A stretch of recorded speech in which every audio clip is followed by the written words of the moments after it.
Hello guys, welcome to my channel Steno Smart Classes में एक बार फिर से स्वागत है।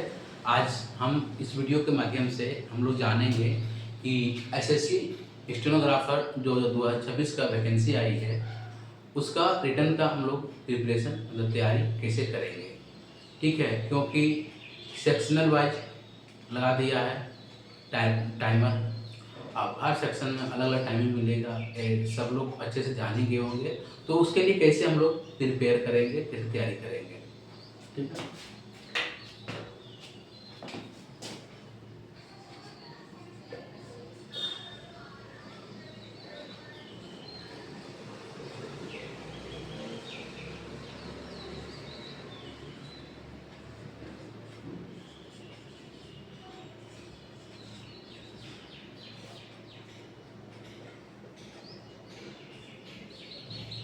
ठीक है।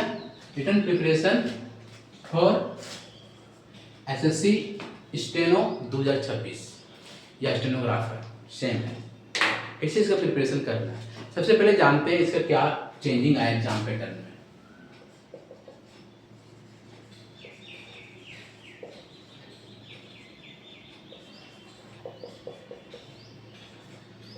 रिटर्न एग्जाम पैटर्न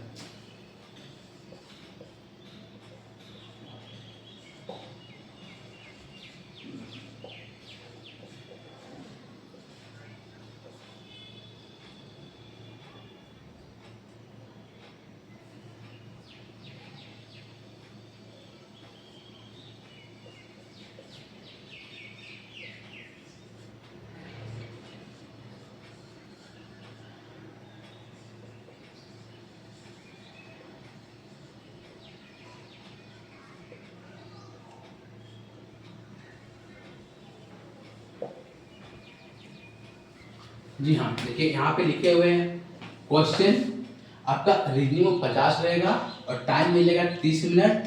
को क्वेश्चन जीके जीएस में रहेगा 50, टाइम मिलेगा 30 मिनट। और आपका इंग्लिश में क्वेश्चन रहेगा 100, टाइम मिलेगा 60 मिनट इंग्लिश में।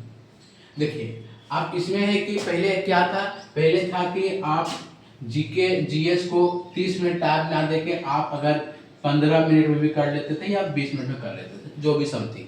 तो 15-20 मिनट में जो टाइम बचा आप रीजनिंग में टाइम देकर अच्छे से बना सकते थे, या तो फिर इंग्लिश में अच्छे से टाइम देकर बना सकते थे, कॉम्प्रीहेंशन वगैरह। ठीक है, कॉम्प्रीहेंशन में पढ़ने में टाइम लगता है और उसको फिर आंसर देख के थोड़ा बनाने में टाइम लगता है। तो ओवर टाइम यहाँ पे मैनेज होता था, जिस कारण एग्जाम थोड़ा अच्छा चल जाता था, अच्छा से बना पाते थे। लेकिन अब नियम ऐसा कर दिया है एसएससी वाला कि आपको 30 मिनट में 50 क्वेश्चन सोल्व करना है।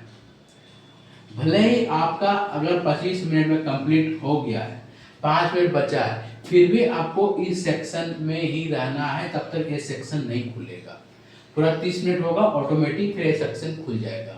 और आप फिर सोचिएगा नहीं हम कुछ इसमें याद आया बाद में इस सेक्शन से फिर वापस इस सेक्शन में जाएंगे, वो आपको जाने नहीं मिलेगा। जो करना है एक ही बार करना है, जो सेक्शन खुलेगा एक ही बार करना है, बाद में उस सेक्शन का टाइम ओवर होने के बाद दोबारा वो आप सेक्शन में नहीं जा सकते। ठीक है, तो इसीलिए थोड़ा सा आप पहले की तुलना में इसमें इस बार थोड़ा सा आप लोग को थोड़ा सा प्रैक्टिस ज़्यादा मांगता है। क्यों ज़्यादा मांगता है, क्योंकि आप तो टाइम ऊपर नीचे नहीं कर सकते हैं। जब मन के क्वेश्चन देखे, जब मन के क्वेश्चन देखे नहीं कुछ कर सकते हैं। आपको रीजनिंग सेक्शन खुला तो आपको रीजनिंग ही बनाना है, जीएस सेक्शन खुला जीएस ही बनाना है, इंग्लिश सेक्शन खुला तो इंग्लिश सेक्शन ही बनाना है। उस अनुसार से आपको अपना वहाँ पे एग्जाम देना है, आपको ऑनलाइन एग्जाम होगा। ठीक है, तो इसका कैसे प्रिपरेशन करेंगे, इसका तैयारी कैसे करना है, return preparation for SSC stenographer कैसे तैयारी करना है। सबसे पहले आप लोग कोशिश करना है प्रैक्टिस सेट जो लगाते हैं, ऑनलाइन मॉक टेस्ट लगाते हैं या प्रैक्टिस लगाते हैं, कोशिश करना है जब आपको 30 मिनट मिला है 50 क्वेश्चन रीजनिंग के लिए, आपको कोशिश करना है 20 से 22 मिनट में 50 रीजनिंग सॉल्व कर लेना है। 50 रीजनिंग सॉल्व कर लेना है। ऐसा नहीं कि एक टाइप का, हर एक टाइप का जिस तरह से एग्जाम में होता है आपको 50 रीडिंग सॉल्व कर लेना है। और सॉल्व जितना कोशिश करना है 20 से 22, 25 मिनट नहीं जाना चाहिए, 20 से 22 मिनट ही जाना चाहिए। आपका फर्स्ट टाइम में इतना नहीं हो पाएगा, फर्स्ट टाइम में आपका 30 मिनट 35 मिनट ही जाएगा। लेकिन कोशिश करना है कि 20 से 22 मिनट, मान कर रखिए फर्स्ट टाइम में आपको 35 मिनट लग गया रीजनिंग बनाने में, प्रैक्टिस कर रहे हैं, या 40 मिनट लग गया, ठीक है, दोबारा फिर इसको बनाइएगा, दोबारा भले आंसर याद हो जाएगा लेकिन वही प्रोसेस से बनाने की कोशिश कीजिएगा। देखिएगा इससे हाफ टाइम लगेगा, भले आपको आंसर याद है फिर बनाने की कोशिश कीजिएगा, हाफ टाइम लगेगा। अब क्यों हाफ टाइम लगा? क्योंकि आपको प्रोसेस मालूम चल गया इसलिए हाफ टाइम लगा। अब हाफ टाइम लगा, अगर मान के फिर वही पैटर्न सबको एग्जाम में आ जाएगा क्वेश्चन, तो आपको उसमें भी टाइम कम कंज्यूम होगा, कम टाइम लगेगा। यही चीज़ आपको आदत करना बनाने का, समझ में आई बात? तो वही बात है, आपको 20 से 22 मिनट का आदत रखिएगा तो जाकर आपको एग्जाम हॉल में 30 क्वेश्चन सॉल्व हो जाएगा। और कोशिश करना है कि 50 का 50 क्वेश्चन देखना है। अब घर में बैठ के एग्जाम दे रहे हैं लेकिन 50 का 50 क्वेश्चन देखना, ये आपको कोशिश करना है और उस अनुसार से आपको अपना प्रिपरेशन रिटर्न का तैयारी करना है। सेम इसी प्रकार आपको जीके जीएस में करना है। खैर ये तो मैनेज हो जाएगा, जैसे पढ़िएगा वैसे टिक मार दीजिएगा, इसमें तो कोई दिक्कत नहीं है, ये मैनेज हो जाएगा। तो रीजनिंग का ये चीज़ आपको मेहनत करना पड़ेगा, ठीक है। अब मान कर रखिए इसमें 35 से 40 मिनट लगा, अब दोबारा इसको बनाएं 20 मिनट में हो गया। आप फिर वही पैटर्न का नेक्स्ट जब आप मॉक टेस्ट दीजिएगा या प्रैक्टिस सेट बनाइएगा, देखिए यहाँ 35-40 लगा ना, यहाँ देखिएगा ऑटोमेटिक 30 मिनट आ जाएगा, क्योंकि पैटर्न समझ में आ जाएगा, आपके अंदर फास्ट आ जाएगा, बनाने का तरीका समझ में आ जाएगा, तो ऑटोमेटिक दिमाग फास्ट काम करने लगेगा, तो यहाँ से ऑटोमेटिक टाइम कम लगेगा। अब 30 मिनट जैसे ही लगेगा, अब दोबारा फिर इसको रिपीट बनाइएगा, आपको लगता है कि 10 से 12 मिनट लगेगा और कम हो जाएगा। अब फिर जब इसको बनाइएगा नया एक्सरसाइज को, तो यहाँ फिर आप लोग को 25-26 मिनट 25-26 मिनट लगेगा। ये अगर थोड़ा निरंतर चलेगा 25-26 मिनट से जल्दी कम नहीं होगा। फिर आपके अंदर जब फास्ट आ जाएगा, दिमाग में जब कैलकुलेशन होने लगेगा, फास्ट तब होगा जब आपका दिमाग में कैलकुलेशन होने लगेगा, बिना कलम का, बिना विदाउट पेन पेंसिल का। तो उसके लिए आपको पूरा प्रैक्टिस मांगता है, पूरा प्रैक्टिस कीजिएगा तो हो पाएगा। क्योंकि 30 मिनट में आपका 50 क्वेश्चन सॉल्व करना मतलब अप्रोक्स पर सेकंड 40 मिनट आपको टाइम मिल रहा है, ज़्यादा नहीं मिल रहा है। 40 सेकंड दीजिएगा तो हो जाएगा। 40 सेकंड, कुछ क्वेश्चन तो पढ़ने में आपको 40 मिनट सेकंड लग जाएगा, उससे 1 मिनट ज़्यादा लग जाएगा। और कुछ क्वेश्चन ऐसा होता है कि आप देखते के साथ ही आंसर टिक कर दोगे, तो और टाइम वहाँ मैनेज हो जाता है। लेकिन ये आपको स्पीड बढ़ाना पड़ेगा। हर नया सेक्शन को आपको 20 से 25-26 है ना, इसको बनाते बनाते आपको कम से कम 22 में लाना है हर अटेम्प्ट में आपको यहाँ पे 22 मिनट लाना है, तो जाकर आपको 30 मिनट में हो पाएगा।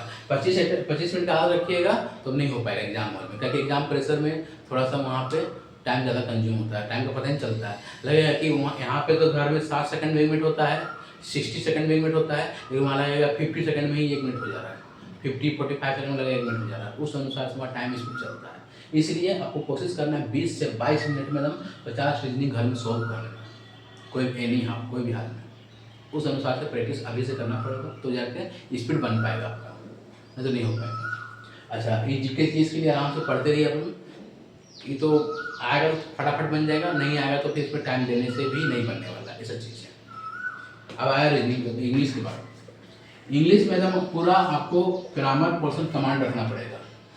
ग्रामर पोर्शन मतलब साइनो, एंटो, इडियम, वन वर्ड और कॉमन एरर, ये सब ग्रामर पोर्शन एकदम पूरा कंटेस्ट रखना पड़ेगा, इसका तैयारी अच्छा रखना पड़ेगा, तो जाकर आप कॉम्प्रीहेंशन में टाइम दे पाइएगा, या फिर कॉम्प्रीहेंशन में टाइम नहीं दे पाइएगा। तो इसके लिए एकदम ग्रामर पोर्शन पूरा रखिए प्रैक्टिस। और अगर इंग्लिश ग्रामर पोर्शन सही है, फटाफट बनता है, इसमें ज़्यादा टाइम कंज्यूम नहीं होता है, आपको मतलब बन जाएगा। तो इसलिए कोशिश करना है कॉम्प्रीहेंशन बनाइएगा, लास्ट में बनाइएगा, पूरा एकदम देख लीजिएगा। साइन एंटो जो जिसको लगता है कि देखते बन जाता है, उसे पूरा देख लीजिएगा, टाइम बचेगा, कॉम्प्रीहेंशन लास्ट में बनाइएगा। और ये मत सोचिएगा कि सेक्शन कटअप हो गया है, कम से कम 160 तक टिक करेंगे तो जाके हमको 130-40 नंबर आएगा।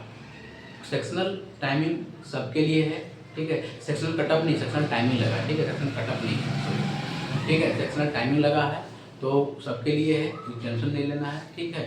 आपको ज़्यादा हॉपलेस होने की जरूरत नहीं है, आराम से जो बोले इस प्रोसेस में तैयारी कीजिएगा, ऑटोमेटिक 15 से 20 दिन में इम्प्रूव दिखेगा। 2-4 दिन में इम्प्रूव नहीं दिखेगा, 15-20 दिन में इम्प्रूव दिखेगा। हम पहले बोल रहे हैं 15-20 दिन में इम्प्रूव दिखेगा, इसमें भी और इसमें भी। और आप लोग अभी से टाइमिंग सेटअप कर लीजिए, कौन टाइम में क्या पढ़ना है, नहीं पढ़ना है। एकदम 2 टाइम इंग्लिश पढ़ना ही पढ़ना है, 2 टाइम मिनिमम, 2 टाइम इंग्लिश पढ़ना है, 1 टाइम टेस्ट देना है। पूरा फुल्ली, और एक बार पूरा एकदम फ्रेश सिर्फ रीजनिंग का टेस्ट देना है, रीजनिंग बनाना है फ्रेश। उसके बाद पूरा टेस्ट देना एक बार, जब कंप्लीट हो जाएगा तो एक बार फिर अपने से रात में पूरा टेस्ट लगा लीजिएगा, हिंदी इंग्लिश जो भी है, रीजनिंग जीएस और इंग्लिश पूरा फुल्ली। इस तरह से आपको पढ़ना पड़ेगा, तैयारी करना पड़ेगा। ग्रामर पोर्शन इंग्लिश पर मजबूत कर लीजिए, आसान हो जाएगा, टाइम वहाँ पे मैनेज हो जाएगा। और अब ग्रामर पोर्शन अगर नहीं मैनेज रखिएगा, मजबूत कर पाइएगा, तो वहाँ पे फिर टाइम मैनेज नहीं होगा, क्योंकि समझ में नहीं आएगा कहाँ पे क्या लगाना है। इसलिए इस अनुसार तैयारी कीजिएगा। आप लोग को स्ट्रेटेजी प्लानिंग करना पड़ेगा, तो आप लोग पढ़ पाइएगा और अच्छे से मतलब एग्जाम दे पाइएगा। ये मत सोचिएगा सेक्शनल टाइमिंग लगा हुआ है, एग्जाम ठीक जाएगा लीजिएगा, वो सबके लिए है। इससे घबराना नहीं है, घबराने की जरूरत नहीं है, हो जाएगा तैयारी, ठीक है। आखिर पहले सेक्शन टाइमिंग नहीं था, तो उसमें भी सिलेक्शन होता था, सेक्शन टाइमिंग इस बार हुआ है, इस बार भी सिलेक्शन होगा, टेंशन लेने की जरूरत नहीं है। कोई नया नहीं है, कोई ऊपर से सीख के नहीं आता है, सब प्रैक्टिस करके ही सीखता है, और सब यहीं पे सीखता है। तो इसी तरह से आपको प्रैक्टिस करना पड़ेगा, तो जाके इम्प्रूव हो पाएगा, डरने से नहीं होगा, ठीक है। डरने की जरूरत नहीं है, आराम से प्रैक्टिस कीजिए। बाकी बात शॉर्ट हैंड स्टेनो के लिए तो हम हैं ही, उसकी टेंशन मत लीजिए, ठीक है दोस्तों। Welcome, thank you.